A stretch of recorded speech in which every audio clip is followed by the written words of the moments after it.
the ways of living in a police state is having the police take 45% of all of your tax dollars. So even if you're not living in fear of the cops, the fact that the cops have so much of the public treasure means that we are de facto a police state because that's where all of our treasure goes. There are a good number of white people who think that if black people have power, they will be like white people. And that terrifies them because they know how awful we make white people.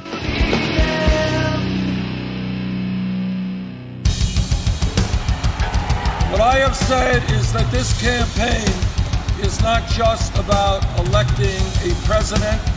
It is about making a political revolution. MMT. Taking money from our children and borrowing from China. People are dying. Is the program so critical it's worth borrowing money from China to pay for it? And if not, I'll get rid of it. Stop lying!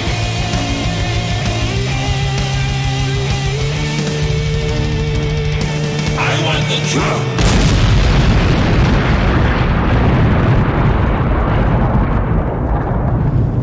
Now let's see if we can avoid the apocalypse altogether.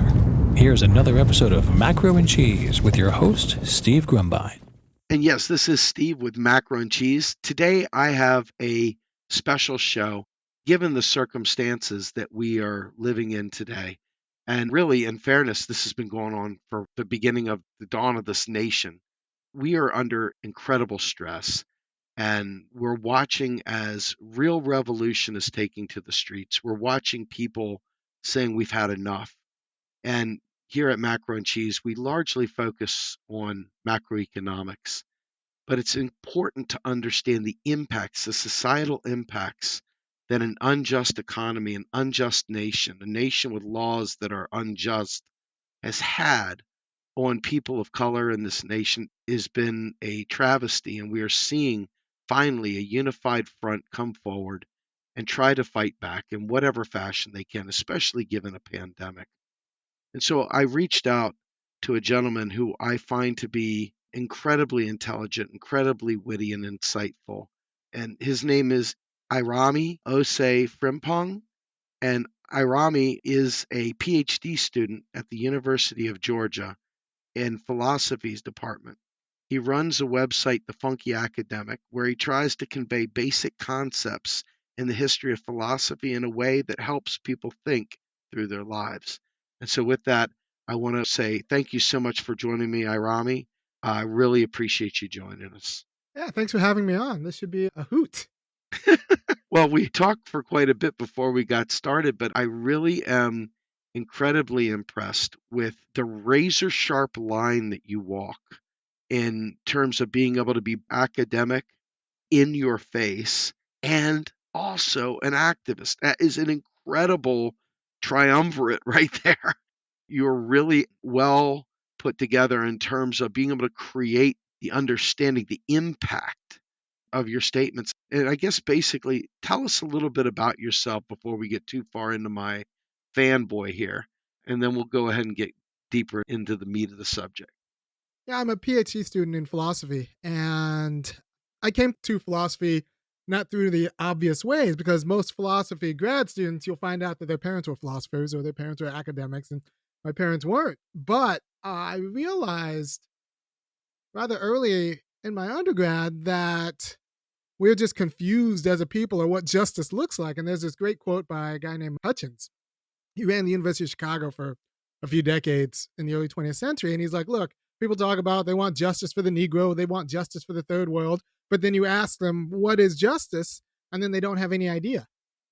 And that's a problem, right? Because if you don't actually know what you're fighting for and you're just doing it for like compassion or because it makes you feel a certain way, then you could be easily moved. You can be confused about what you're fighting for and why, and you could be easily dissuaded from the right opinion. So you need actual arguments to ground you so you're not buffeted about by, when your latest crush is a Republican, So like you need some sort of standing about like why freedom matters and why justice calls for certain policies and why we don't need to be okay with the standing vulnerability of entire communities in a way that I think we are. And you have to watch this careful in a liberal democracy because, you're never actually taught what justice is or how it's structured or what it even means. And that's how in a liberal democracy they get you. They don't have a minister of propaganda like, an authoritarian state. What they do is they just leave out the important stuff that you need to know. So you feel like you're making choice based on bad information. Like we don't know that the government pretty much makes up money until there's a pandemic, and then we watch the government make up somewhere between $2 to $6 trillion because it felt like it. Like so, they couldn't hide it, right? Right. So you have to watch what is left out of your education, which is one of the reasons why I try to do public philosophy as publicly as possible, because what's left out of our education makes us complicit in some really awful institutions that are preventable, right? And we just think it's natural that we have a homelessness problem. We just think it's natural unemployment. Isn't that the phrase? Like natural unemployment? Or, Yes. like there's nothing natural about it. It's a choice we design another scheme where people actually have access to good jobs and empowerment at the workplace and live lives with vacations so that they can take their family for a weekend camping. And these are all political decisions that we can make if everyone has kind of the knowledge and the arguments to understand what justice looks like and their responsibility to uphold it. It's funny you bring up the unemployment there and the natural rate, et cetera. It's funny that Milton Friedman got a Nobel Peace Prize. I always sit back and I say, wow, you got to wonder what they were thinking. I mean, how does a guy that is the master of austerity get a get a Nobel Peace Prize? It doesn't make sense. Creating so much just trauma and tension. Look, we're in a market society, right? So in a market society, either you are a producer or you work for someone for you have your goods and services that you put on the market. But we're an industrial society, which means that the market actors are very big. So I'm not going to be able to compete with Walmart. People don't know that, when the country was founded in 1776, this was pre-industrial, right? So it was the assumption that everyone was going to be a small business owner. Well, all the men were going to be small business owners who weren't in the South because they still had like the slave economy, but it's a pre-factory economy. And even like our economic theories, when you go back to Adam Smith, the famous pin factor he talks about, where like if we divide up labor, everything's more efficient. He was talking about a factory of 10 people, right? He wasn't thinking about an industrial economy where the smallest business, according to the government, a small business is 500 employees or less, which means that in order to like participate in America, you're going to be one of the very few people who actually own a business, or you're going to be one of the 95% of the workforce who works for somebody, right? And you're not going to be able to compete with a Walmart. You're not going to be able to just like start your own shop and compete with an Amazon anymore because we're an industrial society. So if you're not going to guarantee people like land, like we did with all the land you could take from a Native American, like we did with the what's called the Homestead Acts, you got to guarantee people a job. And so it makes sense when you walk through the argument and when you walk through our history and the presuppositions that went into kind of framing our political thought. But unless you know that, you just assume that, well, yeah, natural unemployment makes sense. The, you know, but really, you're not free. And that's the argument I need people to make. You're not free in a market society unless you have power in the market. That means power in consumption and also power in production. You need to be able to shut down production, which means you need a job. Yeah. You need to be a fitted place in civil society and a job that's non-exploitative so that you actually have power in the workplace so you can shut it down or work with other people to shut it down if need be. And one that's just not just living wages. I don't like the living wage because we want to do more than live. We want to be free. So it's not just a living wage. I like a freedom wage, but that's even more than a fair wage because a fair wage is kind of individual. I get paid fairly based on, whatever shareholder profit of whatever firm I'm working for. I get paid fairly. But if I'm around people who are poor, if everybody in my neighborhood is poor, I might be paid fairly, but I'm not free. I can't even go outside without getting hit up for money. Freedom means being able to go outside and talk with your friends without being the only one with a job, right? So if we're talking about real wealth and real freedom, I need not only me to have a job, I need everyone I'm around to have a job with disposable income so that we can come together and form a social club or, do pay dues at my church. You're not free if you're the only one at your church who makes money, because that means anytime the roof leaks at the church, the pastor's coming to you. So, like, freedom means actually everyone around you having money. That's what real wealth means. It means not just a guarantee for you that you're doing fine, but like I'm in a community and I can walk outside knowing that everyone has access to what they need and can actually pitch in for our disposable discretionary ventures. Right. So that's how a federal job guarantee secures freedom for even people who have jobs in the private sector. So it's not just that the private sector, it doesn't absorb stigmatized people at fair wages and conditions. And, a lot of stigmatized people are black. So it doesn't absorb black people at fair wages and conditions. But even if you happen to like luck into a good job in the private sector, if everyone around you doesn't, like, you're not free. You can't be open. Every interaction you have is determined by the fact that they are struggling and you're not. And that means nobody in that interaction is free. Absolutely. So let me bring it back on that for a second. We go back to FDR with the concept of a right to a job and, his second Bill of Rights. And we can go even further back to various tactics that we tried in this nation. And you take into the 60s and 70s, you've seen various moments where the idea of MLK came out with a minimum income and talked very strongly about a job guarantee. Yeah, he said it in clear words in a speech. Was it Showdown for Nonviolence? Everyone should go check out that speech, Showdown for Nonviolence. He's clear as day about the need for a federal job guarantee and an economic bill of rights. Absolutely. I guess that's the question here, right? African Americans were promised 40 acres and a mule coming out of slavery.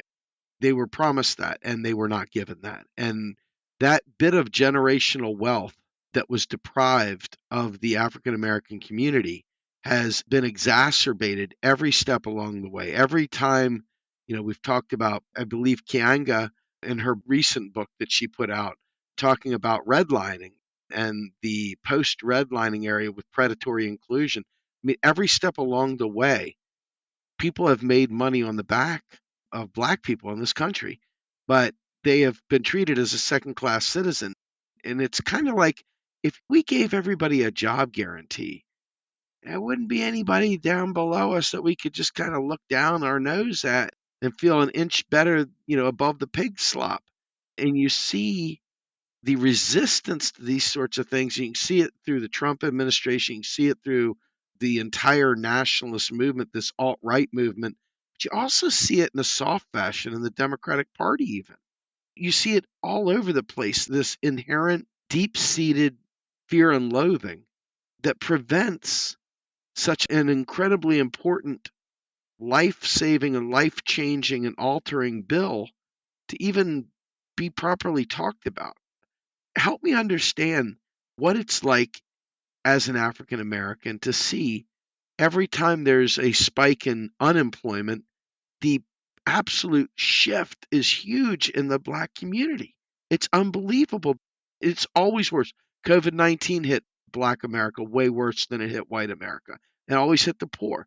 It seems to be that as long as they can keep these kind of programs out of the hands, that they can have an underclass that they can kind of point to make themselves feel better? Or is it more insidious than that? What do you think is the rationale behind that? Well, I mean, there's a lot going on, right? So I think, one, there are a good number of white people who think that if black people have power, they will be like white people. And that terrifies them because they know how awful like we make white people. So they're scared that we're going to be like you to you. That's not something they want to open up the possibility with.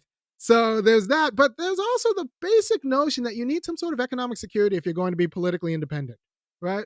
You need an economic security if you're going to be politically independent. And that's what the 40 acres and a mule was fundamentally about. You can't be functioning as a free person in a democracy unless you have economic security and stability. And in a market based democracy, disposable income, right? So it can't just be minimum or living. You need disposable. I think there should be a federal job guarantee. I could list 300 projects that the wealthy just can pay for, but everyone else is priced out of, like elder care. And those jobs should just start at $22 an hour, right? So With that, you don't even need a minimum wage because everyone has a public option for employment that starts at $22 an hour. And I got that number because if wages actually stuck with productivity from 73 on, we'd be at $22 an hour.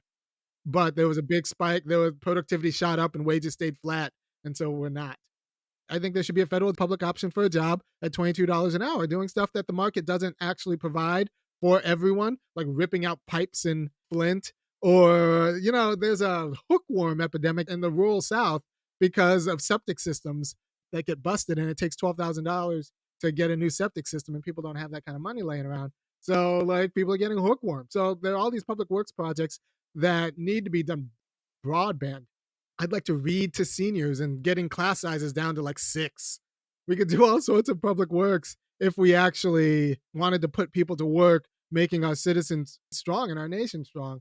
But we don't want to wellness checks, especially in a time like COVID-19. I bet you there are people dying and nobody knows Yeah. because we don't do wellness checks, not really. And there's no actual system in it. So people are dying and nobody knows. And then when they're dying, they're also taking their cultural memories with them. If I were king of the world, what I would have is every time you hit 70, if you make it to 70, a 3-person videography team knocks on your door and you get 3 hours of a professional video. You get twice. They come once and then they come the next week to get another 3 hours where you just get to say your side of the story. Then we put that in the National Congress. We tape all of that and just have it in the Library of Congress. So every American who makes it to 70 gets to just like talk and just walk us through the decades. What were you doing in the 60s? What were you doing in the 70s? What were you doing in the 80s? What were you doing in the 90s? And that would be a great archive for our national cultural infrastructure. And it could be searchable. And I think it would just be a wonderful cultural artifact. And, it would actually fix history since the history is disproportionately told by people who have means to actually write their own autobiographies and get them published. And I got this idea by this book, They Were Her Property. And a book came out 2 years ago by a woman who's based out of Berkeley. And it was based on the oral history project from the WPA. Wow. Right. So what we knew about kind of Southern history was always, especially Southern women's history, was always by like these elite women who wrote in their diaries. So the diaries were the archive.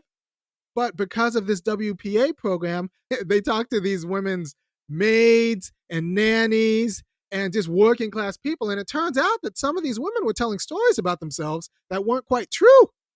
And so you got like a working class archive of people who, without the WPA program, we would have never known, and we would have taken Scarlett O'Hara's word for it. And it turns out that she wasn't honestly being the most self-reflective and self-transparent person about her commitments. But like when she talked to her nannies, you talked to her wet nurse, you talked to all these other people who wouldn't have been able to pay for videographers themselves or pay for archivists themselves, but because there was a government program that provided that archive, we got a very good book and a very good kind of picture of what life was like for, the other side, the working side and the black side of the American South, and not just these elite white women's journals. And I think that would be a great federal job guarantee job, right?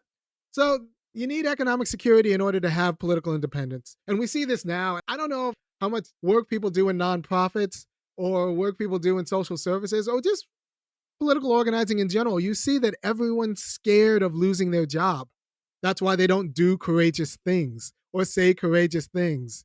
They are scared of losing their job. So you can't be free when the only people who can talk are independently wealthy.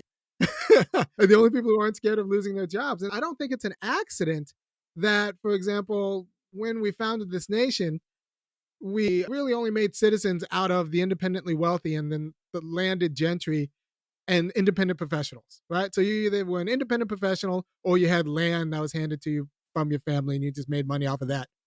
And those are the people who ran this nation. Those are the people who were in Congress at the founding of this nation. And if you look at the Congress right now, except for like, I don't know, Ocasio-Cortez and a handful of others, you pretty much have the independently wealthy and landed gentry. Yeah. And people who can be independent professionals, because those are the only people who can take off 6 months to run for Congress, right? Or run for a state senate seat. Yes. So the class makeup of our US Congress hasn't changed because we don't have the economic security in place, institutionalized to secure our political independence as a democracy. So, in a well ordered world, everyone should be able to vie for Congress. But you can't vie for Congress when you don't know if you have a job if you lose the election. You can't vie for a Senate seat if it takes $250,000 to, to run Yes. for a state Senate seat. But you also can't do it if you have to quit your job and you still have bills coming in every month, right? So, what does it take? And there are other kind of rights based issues that don't get talked about. For example, legal care. We're a nation of laws, but who has access to a lawyer? Amen. There's a great article in The Intercept where there's an interview with Peter Thiel, who had just got finished backing Hulk Hogan against Gawker, right? And so Peter Thiel is an internet billionaire. He one of the creators of PayPal, and he backed Hulk Hogan against Gawker because he had an axe to grind against Gawker, and they ended up taking out Gawker, the news site. But he backed Hulk Hogan, and he said, "Look, Hulk Hogan is just a single-digit millionaire. If you are a single-digit millionaire, you don't have real access to the legal system. So I had to, back Hulk Hogan's legal fees so he could actually be a rights-bearing citizen." Wow. So if Peter Thiel, a billionaire, is telling you that single digit millionaires aren't real citizens, and if you're just a single digit millionaire, you're pretty much food, you're chum, that means like what is everybody else, right? like like Right. what like so like he's pretty much admitting that he can do pretty much anything he wants to anybody who's not a single digit millionaire. Because in a nation of laws, like if you don't have access to a lawyer, you're not really free, which means we need some sort of legal insurance or legal care on the model of single payer healthcare so that you can actually press your rights, because the courts are where a lot of this is worked out. And if you don't have access to a lawyer, or you have to kind of trick a lawyer or convince a lawyer to take your case on contingency based on their assessment of risk, you're not really free because you only have rights insofar as you can kind of convince a lawyer that you're a good risk. So you're up to their like actuarial calculation. Your rights depend on their actuarial calculation. Or we let the market decide who gets legal representation. So your rights are actually just a market dispensation. It's like everything else that's controlled by the market. And so it's asymmetrically distributed. So not everyone has rights, only people who can afford lawyers do. So they can sue other people who can afford lawyers. But if you can't afford a lawyer or you can't wheedle one into taking your case, you're just kind of chum. And this is why we don't have real sexual harassment laws, or why like employment law is kind of a joke. So we need some sort of legal care. If we're serious about guaranteeing people rights, we need some sort of legal care, and not just legalese or legal aid, because that's pro bono. That's still depending on someone else's charity. And your rights are not rights if they depend on someone else's charity. Patrick Henry says this in a great piece he wrote called Agrarian Justice, where he just lays out the case. No, the rights are rights. They can't be like something that the church gives to you based on alms and someone's charity. No, you need to be able to secure them. You need to know that you have them and not have to depend on some lawyer's willingness to take your case pro bono because maybe they feel either charitable or they've decided that you might be a good bet. I don't want to have to be someone's good bet. I want to have rights. Yeah, I want to raise that up because you have a guy like Philando Castile who is a legally licensed guy who has a concealed carry. Right. And every one of these folks that flooded the Wisconsin or Michigan State House, not one of them had any fear whatsoever they were going to get shot. But you Right. got a guy like Philando Castile who is just blown away by a cop right there in his car. When he says, I have a gun in my glove box, that's also where my license and registration is. I'm going to just show you the gun permit and I'm going to show you my license. Don't shoot me. And then they shot him. Well, every step along the way, I'm blown away by this because not only the access to equal rights in terms of economic rights, which I think are foundational to all the other rights, but you have these basic things. Think about what it would be like. You're a cop and you've got some dude walking down the street dressed to kill, and he's a white guy and he's got the slick, cocky hair, the whole enchilada. They don't even think twice about him. Now, this is a guy who just sat there and bilked the banking system and literally killed thousands of people with austerity or whatever, but they don't even think about it. But you got some guy like George Floyd who used a $20 counterfeit bill. Maybe he knew, maybe he didn't know. It doesn't even matter. And the point is, you've got to almost be perfect to have access to life. Forget legal rights, just to stay alive. Yeah, that's no way to live. That's no way to be free. Like, you No. have to be perfect. You can't take chances. In America, you can't take a risk without worrying about getting shot. And there's so many horrifying aspects of the Philando Castile story. But there's a piece by a guy named Kwame Holmes who did some research and found out usually when there's a dead body in your neighborhood, housing values go down when there's a homicide. I mean, it makes sense. When there's a homicide in your neighborhood, housing values go down. However, in this neighborhood, it was kind of a white flight suburb he was passing through. I want to say Falcon Heights. And it was a white flight suburb that was trying to make a name for itself.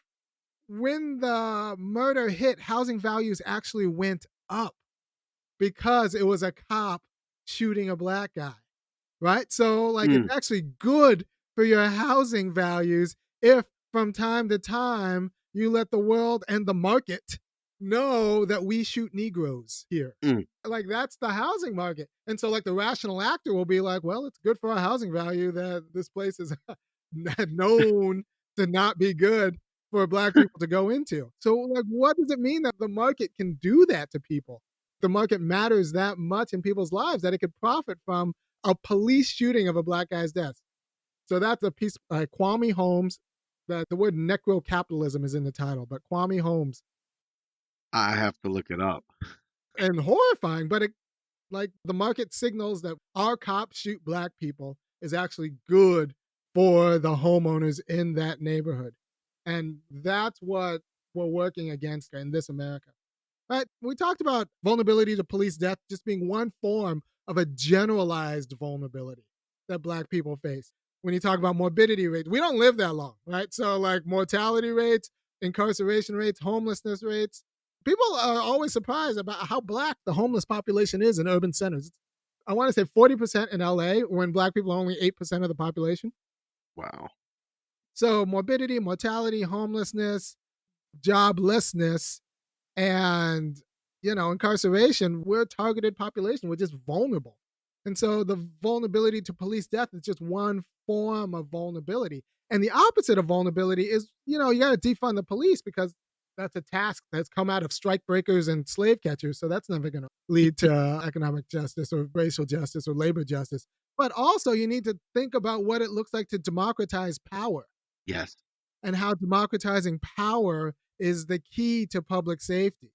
And in the same way that if you have an urban center and you want to keep it safe, you could hire a lot of police or you could do things to increase traffic because where there's more like people walking around, there's actually less crime.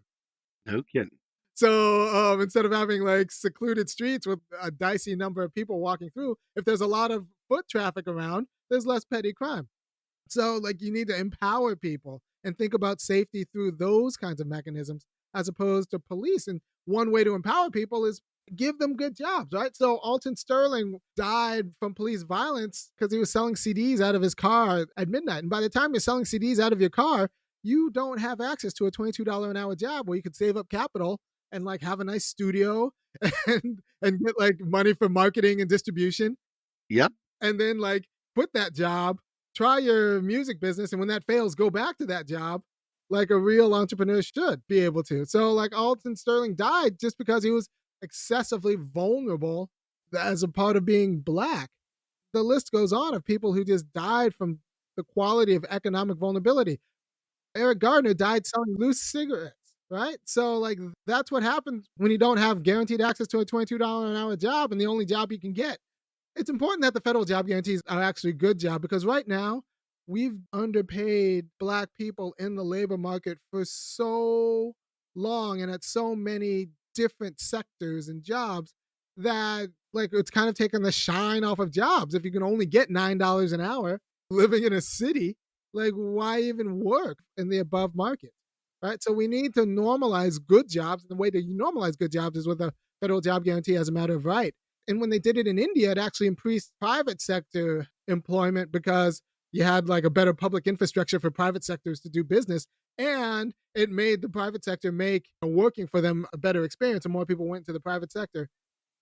There's so many ancillary goods that come out of having a federal job guarantee that disproportionately help Black people, especially if it's a good job at a good wage that will make the private market actually treat Black people like whole people.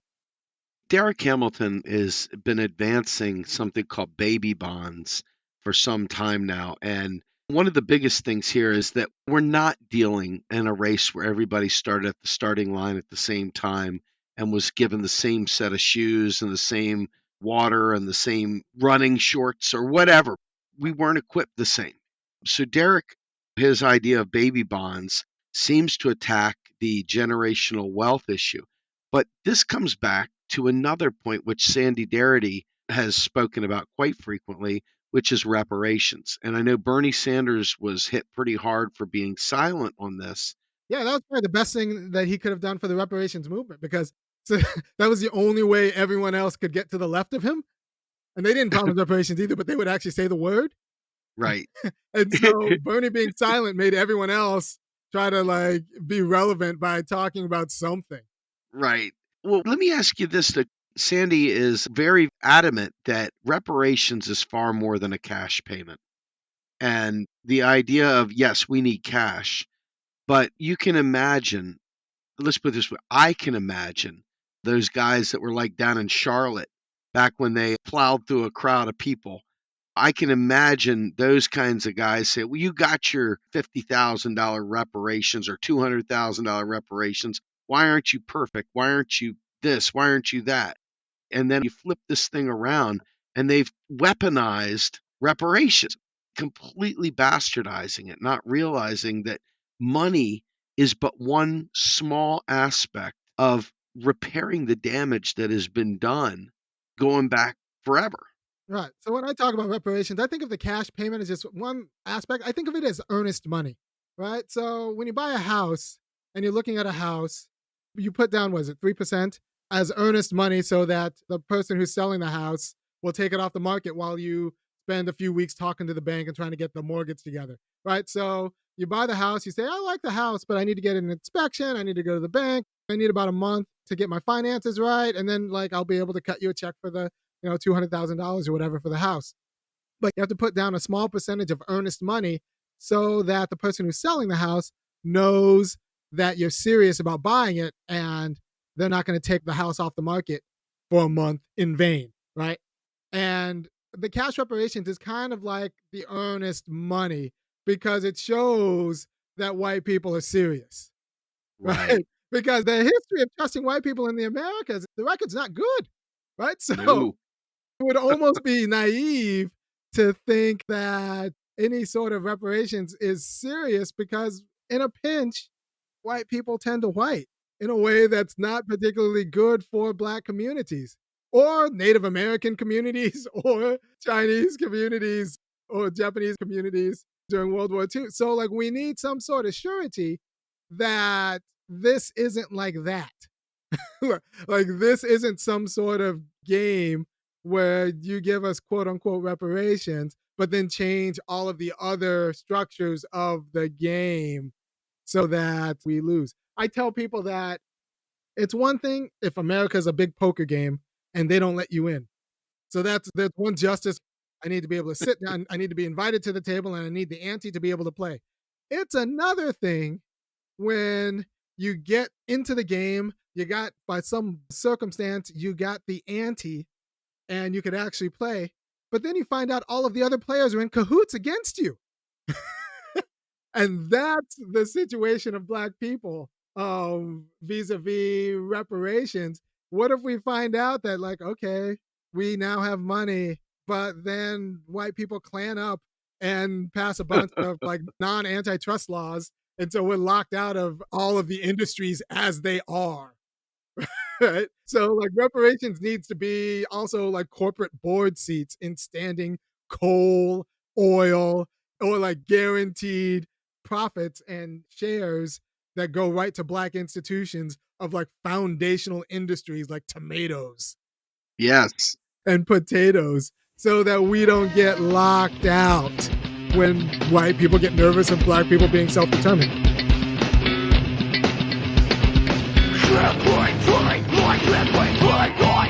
Like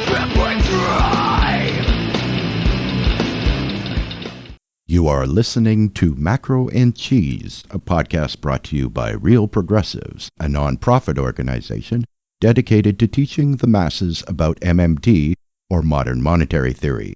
Please help our efforts and become a monthly donor at PayPal or Patreon. Like and follow our pages on Facebook and YouTube, and follow us on Periscope, Twitter, and Instagram.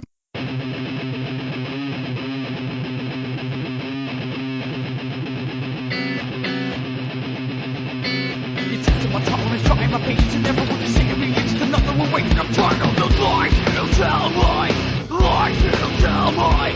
It's also my tolerance, trying my patience, and never would you say to me, it's another way. And I'm tired of the lies you tell me, lies you tell me. Like, for example, the marijuana industry of all things. Exactly. Michelle Alexander, she is just fantastic, and her new Jim Crow Laws is a book that everybody should read. But the idea that the very people that profited off of jailing Black Americans through the drug war are now using laws to lock Black America out of selling marijuana legally, Right. and they are now taking that over. How does that even work like that? It's fascinating for a few reasons. I mean, one of them is that it takes $500,000. If you want to open a dispensary in Boston, you need to show that you have $500,000 in the bank capital. Like, who's going to let me hold $500,000? So, so that I don't understand. But like, I also saw a Washington Post article that said 1 out of every 7 white families is worth $1,000,000. And that's 1 out of every 7. So like there is this money out there that people can make a few phone calls and get $500,000 in one bank account long enough to show a screenshot to the licensing board. But for the most part, those people aren't Black, right? And it's 1 out of every 45 Black people is worth $1,000,000. But 1 out of every 7 white people is worth $1,000,000. $1,000,000 is both a lot of money and not a lot of money. I'm from California, so that sounds to me like 2 houses. That's 1 house in LA and like a property someplace else, right? So that's both a lot of money and not a lot of money. So it makes sense that 1 out of every 7 white families is worth $1,000,000. But the idea that you need to show that you have $500,000 of emergency capital in the bank before you can get a marijuana license is pretty much saying that like only stoner kids of bankers like can get a marijuana license in Boston. I think in Colorado it's $250,000, but still these are ridiculous amounts of money. And then they'll tell Black people, well, if you're lucky and if you beg right, we might let you out of jail if you were caught selling marijuana. I got to tell you this story. Back in 2002, I was getting ready to go through a divorce, and I was finishing up a term paper for grad school. And my now ex-wife came down to my office and said, just so you know, when you're finished with this semester or whatever, we'll be leaving or you'll be leaving and so forth. So I had a brain melt. I had been sober for years. I decided, man, today's my lucky day. I'm going to go out there and I'm going to tie one on. And so I went out to a bar and I got completely destroyed. And I acted like the big spender, was buying everybody drinks at the bar. And sure enough, not to be outdone, once the alcohol was flowing, I went ahead and bought pot. I bought a bunch of pot. I bought like 2 ounces right there on the scene. I don't know. I have no idea why. I was drunk. So I drive up the road. Everybody said, hey, man, you shouldn't drive. I'm like, yeah, I'm just going up the road. I'll be back. So I get up to 7-Eleven. I'm going to buy cigarettes. And the guy who's at the counter is looking at me. He can smell me a mile away. And there's a cop over there stirring his coffee. And I said, do you think he knows I'm drunk? And he goes, well, if he didn't before, I'm pretty sure he does now. So this cop comes up and he starts giving me a back rub right there at the counter.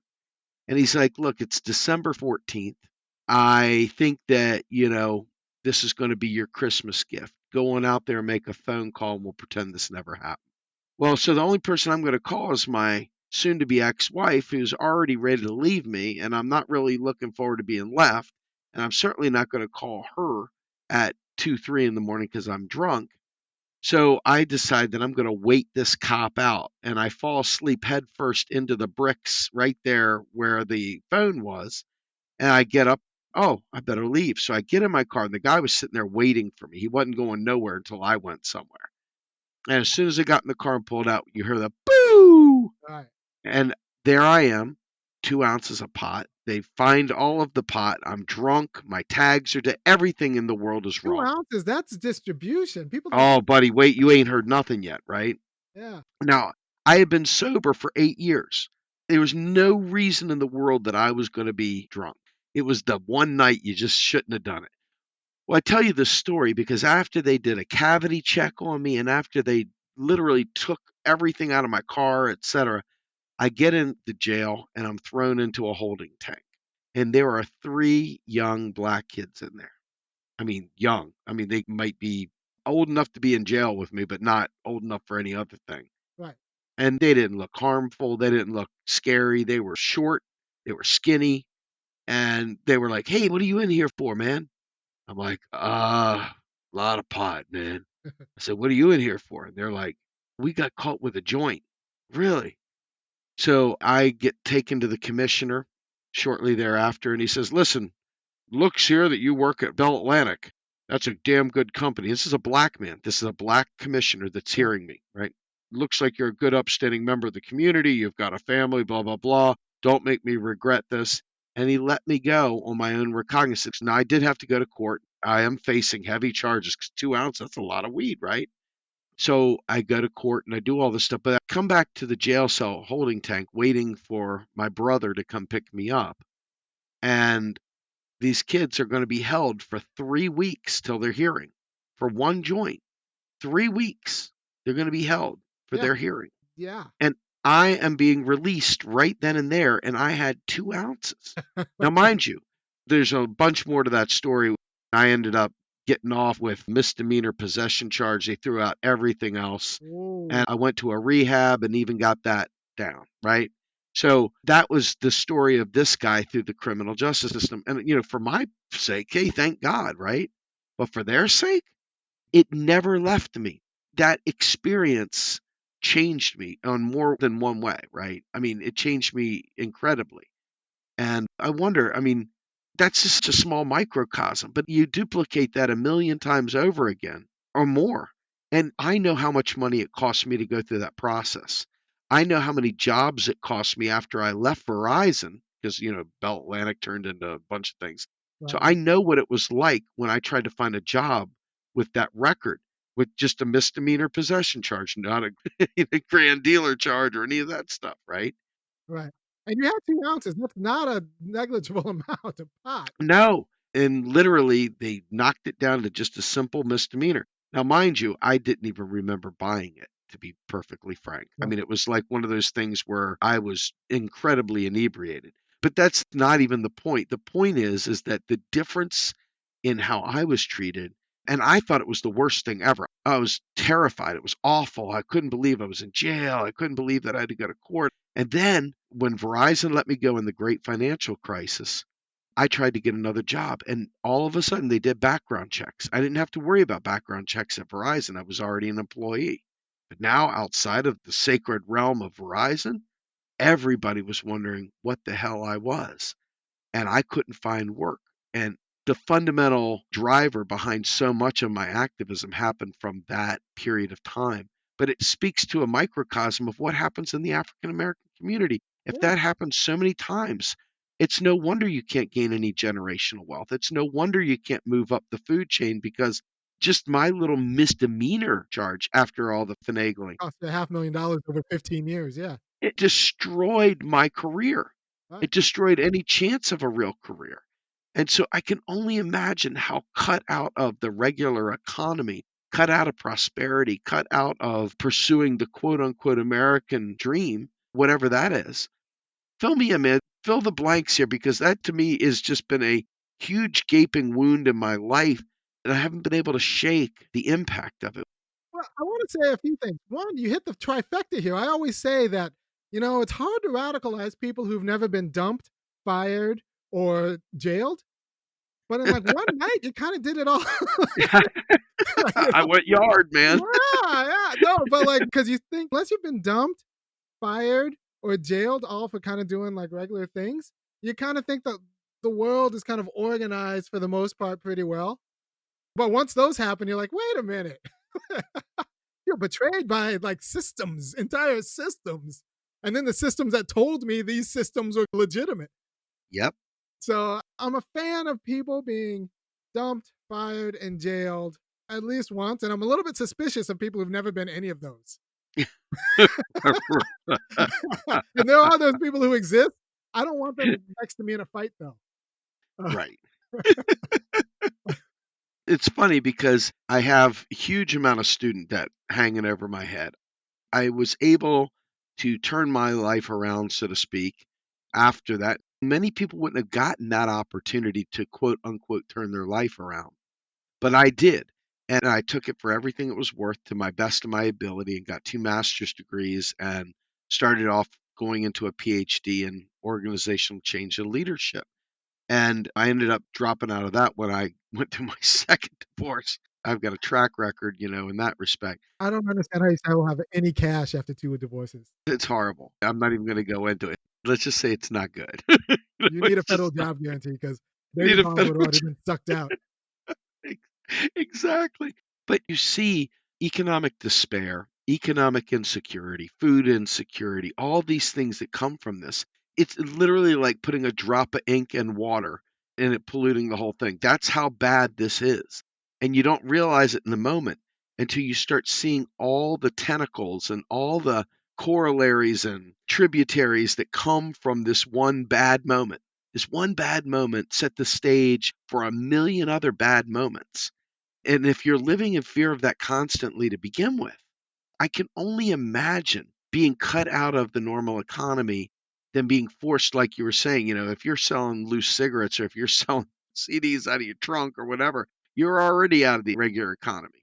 What does it feel like? What is that all about? What is that? I felt the pressure because I went to a fancy undergrad and I speak moderately well. So I felt the pressure of if I do everything perfectly, I could be someone legitimate. I could be a judge. I could be a congressperson. But I would have to do everything perfectly and make everyone comfortable all of the time. And that was just not freedom. Like, that's not freedom. So, like, that kind of fragility in your life that all of your aspirations and your will can just be overwhelmed by someone else's anxiety if you take up too much space. I don't know what would happen if I were like 6'3", 6'4", and big. Then I'd have to like not take up any space in a job interview. Like, it's really something being conceived as a threat throughout your teens and 20s, no matter what you do. But I would have to be so perfect all of the time. And I could make it. But what kind of life would that mean? I'd always be very anxious about like making one mistake before I was perfectly settled at a good age. What happened was I just gave up. And I did the academic approach to black guys who give up looking for jobs and just work in the underground economy do. I only worked jobs where it would be impossible to fire me because I was so overqualified. I've had every job as a cashier, all the places, and met my wife at a bookstore and when I was working at a bookstore. And so I did that for a while. I did that for forever. And people are still a little bit suspicious about my possibility of getting a job once I'm done. The good news is my academic work is actually pretty interesting. So I'm not too worried about getting a job, but like they're horrified about the things I say in public because they're terrified for me on the job market. Yes. That's an awful way to be in life. Like, are you really free? So I have a formal right to free speech. But if I'm so tethered into civil society and so vulnerable in civil society that like I have a formal right to free speech, but it's going to jeopardize every market-based opportunity I could have going forward, then do I really have a right to free speech if I can't exercise it? I don't think so. I don't think so. So I emancipated myself by just changing my aspirations for my life. The most important thing for me is to be free and the struggle for justice for the community as opposed to, some sort of individual come up. So I live in Athens, Georgia. I don't live in California. I grew up in California. Then I was priced out of California. So I can't go back. I'd love to Mm-hmm. live in Oakland because I like Oakland a lot, but I can't afford to move back. So I'm in Athens, Georgia, and that's just the life I live because if I'm going to live out there where everything costs and yet my place in civil society is so vulnerable, like I wouldn't be free. I'd be hemmed in. I wouldn't be able to say what I want at the Funky Academic, which everyone should check out. If you like anything that I do or that I'm saying on this podcast, go to thefunkyacademic.com, check out the videos there, and maybe kick in $5, $15, or $50 a month, because depending on who you talk to, I'm making myself down white unemployable by speaking as honestly as I am about, what we need the economic conditions for Black freedom. So, so I decided to live my life free, but that meant giving up a lot of economic opportunities because our economy is based on being okay with securing systems of injustice. And I'm not okay with that. And a Black guy who's not okay with that is even more of a threat, because what if I get other Black people who are not okay with that speaking loudly? That doesn't make the bosses feel comfortable. So there's a great book called Edgework written by Wendy Brown. In the third chapter, she writes on neoliberalism, and she says, it's not obvious whether you can both climb the ladder of success while reorganizing the ladder. Right. Right. So people want to have it both ways. They want to both be successful and be the impetus for organizational change and justice. And you can't do that. And Black people know they can't do that because we watch a lot of our leaders die broke. Right. Yep. MLK broke. Malcolm X broke. Rosa Parks broke. And for decades. At least she made it for decades, but she died broke. Hosea Williams, like all these Black leaders, they died broke. And so that's just the price of justice, but it shouldn't be. And it doesn't have to be if we secure economy as a part of political freedom. And we understand that as one of the necessary conditions and preconditions of political freedom. We are going to secure it. You can run for office and lose, and you're going to get a job once you've lost your election. And you can run a platform and tick off your boss with your platform, and you can get a job knowing that you ticked off your boss with your platform, and we're still going to secure you a job afterwards. That's what freedom looks like. Let me ask you, take us into the final runway here on this. With the situation we have in the streets today, Right. we've seen moments where we've had some energy. The original real push with Black Lives Matter with Trayvon Martin, and we've seen so many of them. It's terrible, but it's like the list of names is just so long. I wish I could commit them all to memory. Yeah, every few years, not even every few years, I feel like every other year there's like some awful situation where a Black guy shot in the back. And it's news because like Black guys are shot often, but news that a Black guy shot in the back by a cop. And I remember first started paying attention when I was in high school, but when I really realized there was a problem, I was like 22, and this kid from Cincinnati was like shot in the back, like running away, and it was just ridiculous. And first, I didn't even know if Minneapolis would actually become a thing. But I feel like it was a confluence of a few events that actually made this happen. But we have to understand we're fighting institutions, and institutions are organized and are built to withstand flare ups, right? They're built Indeed. to withstand flare ups. So this is a flare up. So, how do you institutionalize a flare up? And I was talking with my buddy Tommy Curry about this. He's got a great book called The Man Not. If you're interested in books, go and check it out. And he was saying, like, one of the successes of the Black Power movement was that it changed the curriculum. It wasn't just a protest because the universities were organized to sustain protests, but it changed the curriculum. You had budget items for Black studies departments, for African American studies departments, and that changed requirements. So now students had to take one. It changed the life of the university by becoming part of the institution. So for this uprising not to just be a flare up, we need to institutionalize the change in America. We need to change curriculums. We need a concrete asks. That's why one reason I'm kind of a fan of the defund the police department, because right now in my town in Athens, Georgia, some 45% of the county budget goes to police in some form, either the sheriff Wow. or the jail. So I think everyone should check out their town and see how much of the budget goes to law enforcement. So we're pretty much throwing law enforcement out of all of these problems that we just got too lazy or too unimaginative to solve in a way that they're not qualified for. So we send them to jail, the people we find uncomfortable. But there are lots of ways to live in a police state. One of them is by living through an everlasting fear of the cops.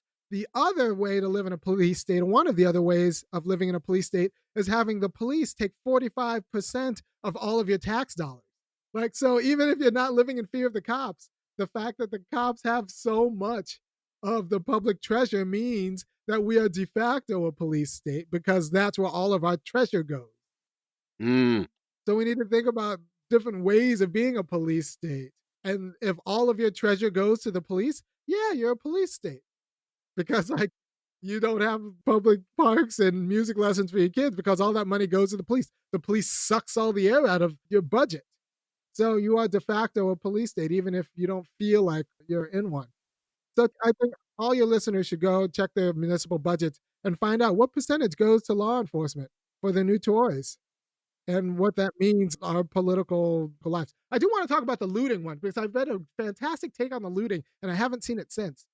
We all assume that there's property damage and we care so much about property in America. Not other rights, but property rights, as if like they're not just rights like all the other rights. But we care a lot about property rights. So people are talking about looting as if like it's the destruction of property. But it's not the destruction of property. It's the distribution of property through an untoward means, right? So there was a story about the DJs, and the reason we have hip hop right now is because a lot of DJs came out of New York. But the reason why the DJs got the equipment and we went from like one DJ per like 8 miles to like 16 DJs is because of the riots during the 70s where all of these electronic stores got looted and those goods were then distributed to like, kids pretty much and young people who then became DJs because they actually had the equipment. So when you see a Target looted, maybe you should think about like now someone's got like a nice camera, right? That like so you're gonna see like photography businesses. People have like laptops now and high end equipment, and so it's a distribution of capital, of investment capital that is unsanctioned by law and is informal and maybe not ideal, but maybe the other distribution of capital was really starving out all of these would-be entrepreneurs. I bet you there's a nice multiplier effect on that. Yeah. Yeah. So now, like, there's a nice camera. Like, so now this guy can have a little wedding photo business or whatever. And it's kind of concentrated. So a lot of people now have a shipment of goods that they could use. So it's not goods being destroyed, it's goods being redistributed. So they're not just sitting on Target's shelf, which is, Target is going to be insured by AIG anyway. AIG still exists, right? I think so. Yeah, so it's insured through AIG that's going to get their fair share of bailout money. So we've just redistributed a lot of goods through the looting, and we need to understand that that's kind of what happened. It's not the ideal distribution of goods. I'd rather everyone get a good job so they can go in and buy it, but I can't get worked up over it because when I see someone walking out with a vacuum, that just means that their carpets are going to get cleaned. Like, is that the worst? Like, by the time you're looting a vacuum, like, you just need a vacuum, man. I want to ask, I thought you were going down this path and then you went into a totally different path than I would have ever dreamed, which is great, which is perfect actually. But the real question that I had is it seems like the point you were making that America's obsessed with property rights, okay? And the police are there not to protect and serve, but to protect private property. Right. And you think going back a few 24 hours that African Americans as slaves were once private property. And the way that this stinks to high heaven, you can go through this over and over again. And at the end of the day, it's like they're there to prevent people from taking their 40 acres and a mule, so to speak. What else can you say? Right. So there's a great book by Robin Ihorn called Taxation and Government. Anyway, you have to understand that when we designed the United States, the Southerners didn't care about democracy. They didn't want London to abolish slavery in all of their colonies like the ramp up was about to happen, right? So Britain at the time was slowly but surely abolishing slavery in the colonies. And there was the Somerset verdict and the Edict of Dunmore and all of these historical moments leading up to the Revolution of 1776 that made property insecure insofar as property was slaves for the American South. And you have to understand that we designed our Constitution with property so enshrined and so important and to be guarded against because we're living with a people who is actually terrified of their property, right? Mm.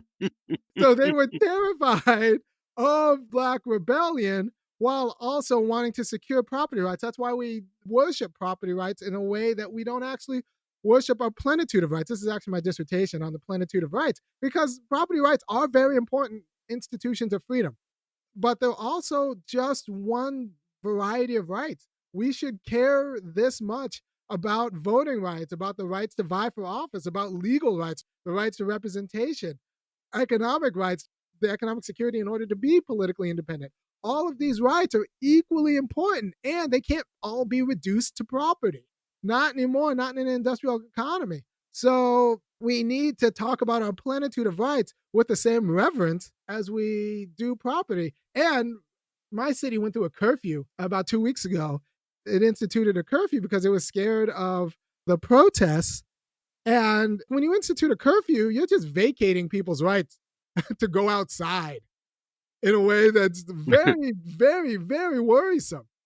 But if we actually respected those rights like we respected property rights, we would have that conversation. But because we were terrified of our property actually attaining rights and attaining guns to get us, we secured property rights, and we're kind of loosey goosey about institutional interpersonal rights in a way that we shouldn't be. We should be just as worried about voting rights. We should be just as worried about civil rights as we are about property rights, because those two are institutions of freedom and we can't play favorites. So property isn't more important than all of our other rights. We just have been conned into thinking that it's some right that out of which all of the rights can be justified in terms of, when it's just like one right out of many.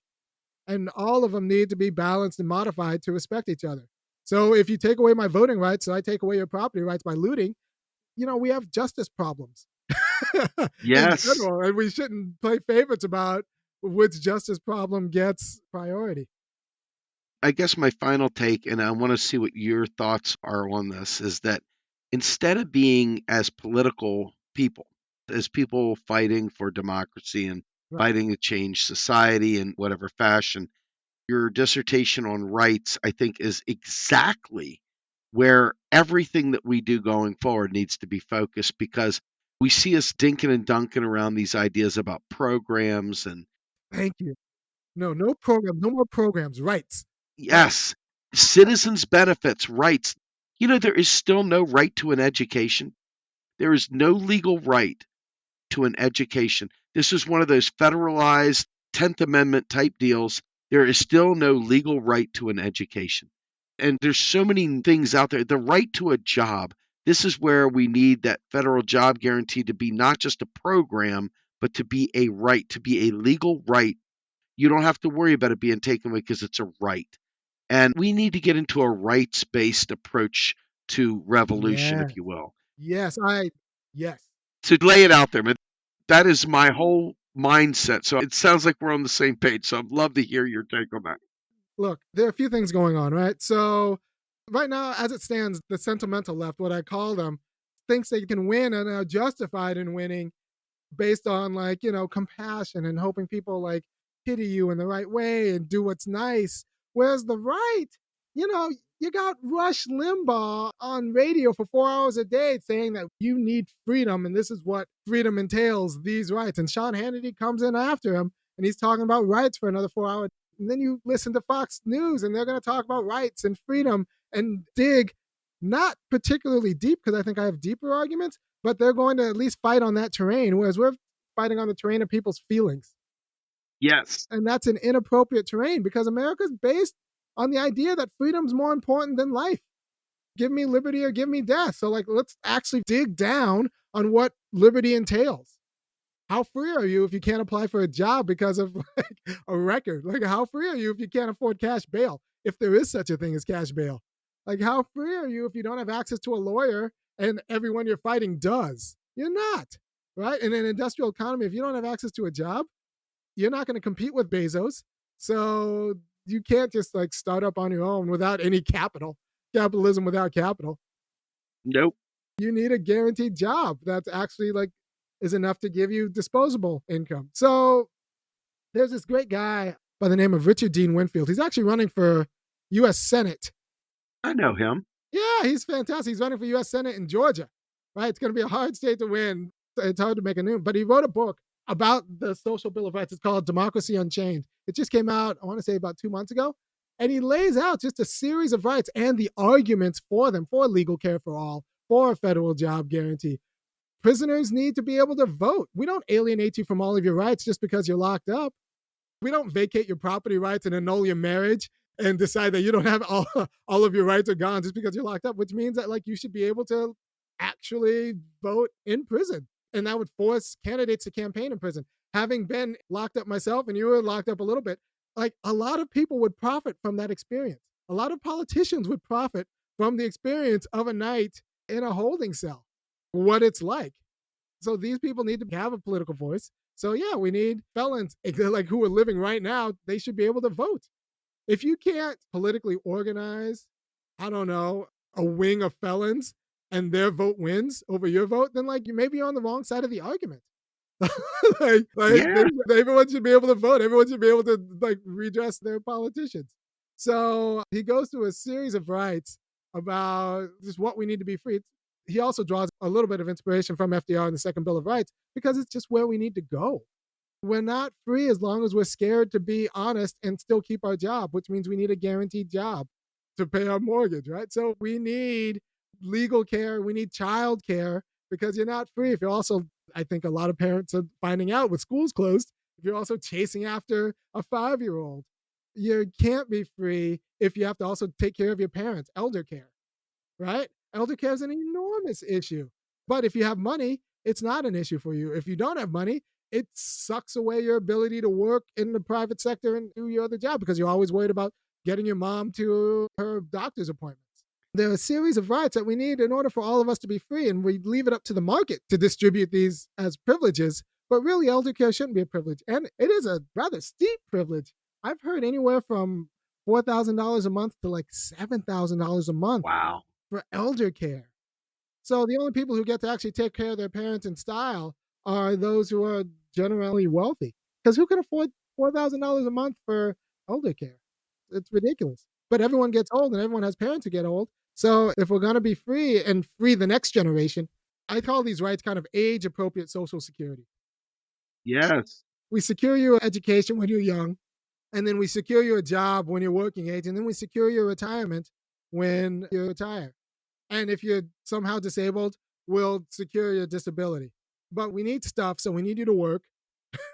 We need you to actually produce stuff, but like we'll secure you a job at a good wage. And that's just Social Security, that's age and ability appropriate. And that's how we should think about, I think, a federal job guarantee and all these other rights. I think you hit the home run ball there to close us out, man. So you kind of let us know how we could find you before with the Funky Academic. I really would like for people to be able to find you because I think that if they watch and listen to you on YouTube and stuff, that they're just going to be fascinated. I got a true bro crush on you, listening to the stuff you've been saying and reading the stuff that you've been saying has really spoken big time to me. And I really appreciate you taking this time with me because I didn't feel like I had the platform to be able to say this stuff. And I wanted to have somebody that could say this stuff in a way that would maybe open some people's eyes and open some people's hearts and ears to understanding what the lay of the land is and what some of the real solutions are, not these band aids that keep getting thrown at us. And we need rights. And I think rights based approach is the rock solid way of going, man. And I just really appreciate your take. I really do. Thank you. Rights are simply what freedom looks like when it's externalized. Rights are externalized freedom.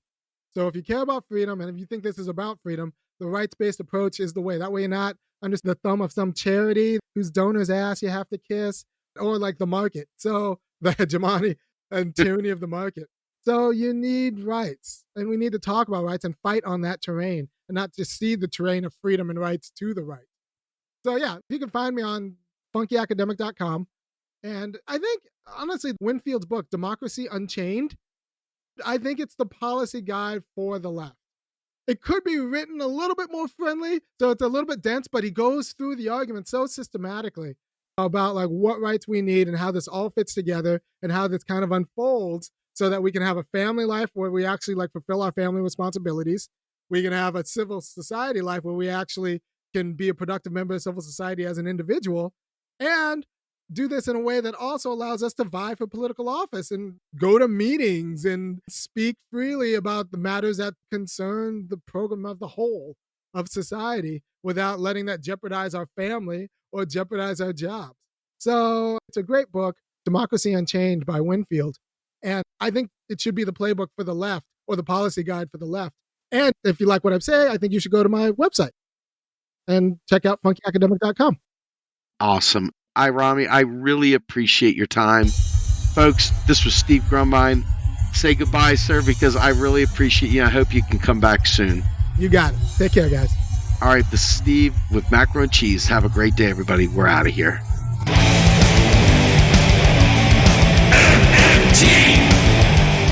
Macro and Cheese is produced by Andy Kennedy. Descriptive writing by Virginia Cox and promotional artwork by Mindy Donham. Macro and Cheese is publicly funded by our Real Progressive Patreon account. If you would like to donate to Macro and Cheese, please visit patreon.com/realprogressive.